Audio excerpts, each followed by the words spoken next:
Update చూసుకుంటే AP CM చంద్రబాబుపై అనుచిత వ్యాఖ్యల కేసులో ఇప్పటికే రాజమండ్రి జైలు రిమాండ్ ఖైదీగా ఉన్న మాజీ మంత్రి వైసీపీ నేత అంబటి రాంబాబుకు ఉచ్చు మరింత బిగుస్తుంది.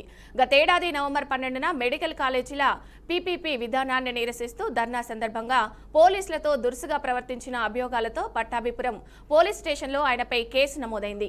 ఇక ఈ కేసుకు సంబంధించి అంబటిపై పీటీ వారెంట్ దాఖలు చేసిన పోలీసులు ఈ కేసుపై తీర్పు నేడు గుంటూరు కోర్టు ద్వారా వెలువరచనుంది. ఇక మరోవైపు చంద్రబాబుపై వ్యాఖ్యల కేసులో ఆయన బెయిల్ పిటిషన్, పోలీస్ కస్టడీ పిటిషన్లపై కూడా విచారణ నేడు జరగనుంది.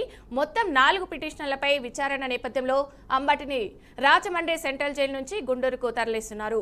ఇక ఇదే అంశానికి సంబంధించి మరింత సమాచారం మా ప్రతినిధి సువర్ణబాబు అందిస్తారు. సువర్ణబాబు, పూర్తి అప్డేట్స్ ఏంటి?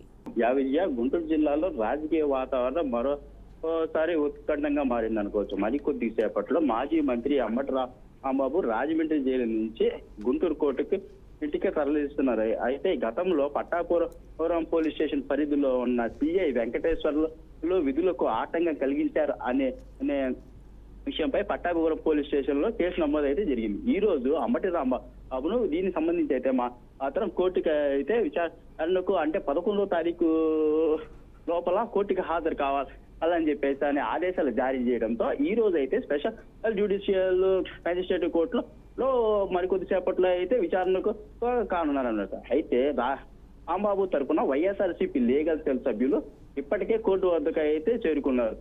ఈ నేపథ్యంలో జిల్లా కోర్టు పరిసరాలలో పోలీసులు అయితే మాత్రం భారీ బందోబస్తు అయితే ఏర్పాట్లు అయితే చేశారు.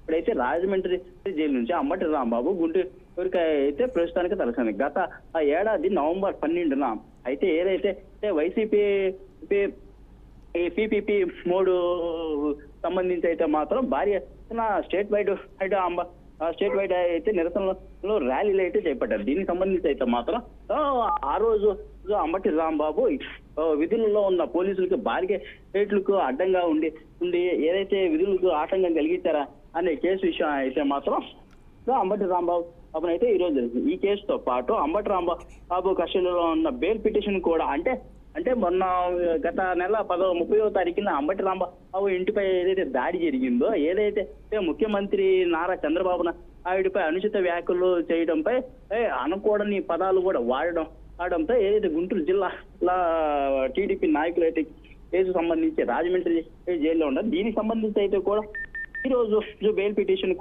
కూడా కోర్టులో విచారణ జరిగింది. అయితే అంబటి రాంబాబుపై ఇప్పటికే 40 కేసులు పైగా నమోదు జరుగుతుంది. ఈ రోజు విచారణలో భాగంగా రాజకీయంగా ప్రాధాన్యతంగా ఏం జరుగుతుందా అని ఉత్కటంగా ఎదురు చూస్తున్నారు. ఈ రోజు అంబటి రాంబాబు న్యాయస్థానంలో న్యాయమూర్తి ఎదుట న్యాయవాదులు ఇచ్చే తీర్పు అంటే బెయిల్ వస్తుందా లేదంటే ఇస్తారా లేదంటే ఏం జరుగుతుందా అని వేచి చూడాల్సి ఉంది. విజయ.